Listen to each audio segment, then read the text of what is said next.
Cette année, à Petite Forêt, on a réouvert les rideaux de théâtre, on a renfilé les costumes et on a rattrapé les pinceaux pour se produire, jouer, composer, peindre, improviser et créer. Tous les artistes franc-forésiens, débutants, confirmés, enfants ou adultes, ont pu voir leur discipline renaître et émerveiller à nouveau leur public. De quoi donner envie à tous ces talents d'apprendre, de pratiquer davantage ou de se perfectionner. Et à Petite Forêt, plusieurs écoles proposent des activités artistiques et culturelles. En Petite Forêt, nous avons 3 écoles d'art. L'école municipale de musique, l'école d'art plastique et l'école de théâtre.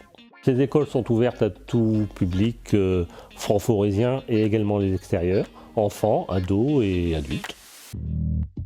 Alors dans les écoles de musique, on enseigne à la fois le solfège, mais également une dizaine d'instruments, par une dizaine de professeurs.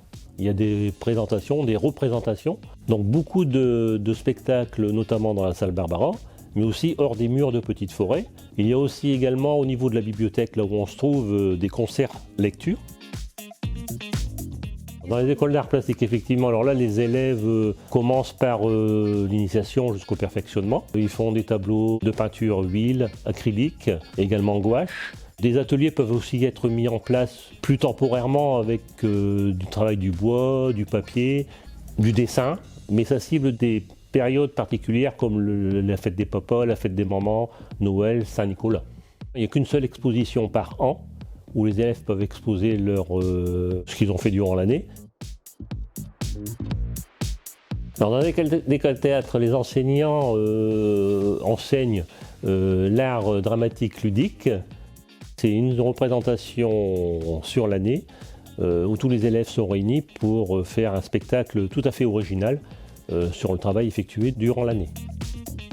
Ces événements artistiques ont pour objectif principal de partager le travail des élèves effectué durant l'année. C'est l'occasion pour ces artistes d'exposer leurs talents et compétences devant un public. Mais ces représentations participent également à renforcer la présence culturelle au sein de Petite Forêt en rendant accessibles à tous des expositions, des concerts et des spectacles. De quoi rebooster la vie artistique de la ville et provoquer des vocations dès le plus jeune âge. Ce sont des écoles qui ont de plus en plus de succès en fait. L'école de musique comprend une centaine d'élèves aujourd'hui. L'école d'art plastique, une vingtaine d'élèves, dont 8 adultes. Et l'école de théâtre, environ 47 élèves. J'ai quelques retours de parents, effectivement.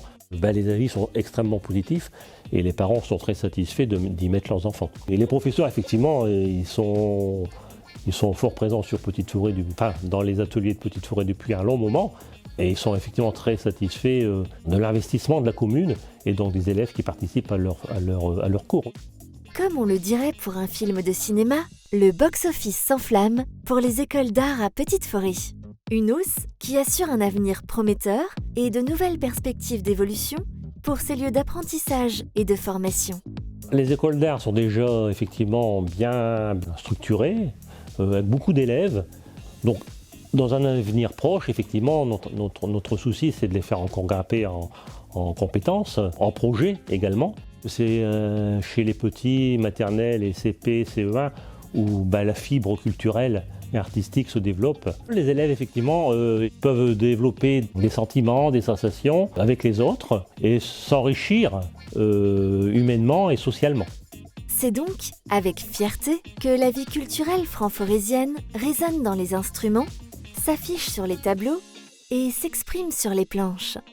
Et comme l'a dit un célèbre peintre et sculpteur, appelé Anthony Tapiès, il est infiniment plus important de sentir l'art, de le vivre, de le pratiquer, que d'y penser.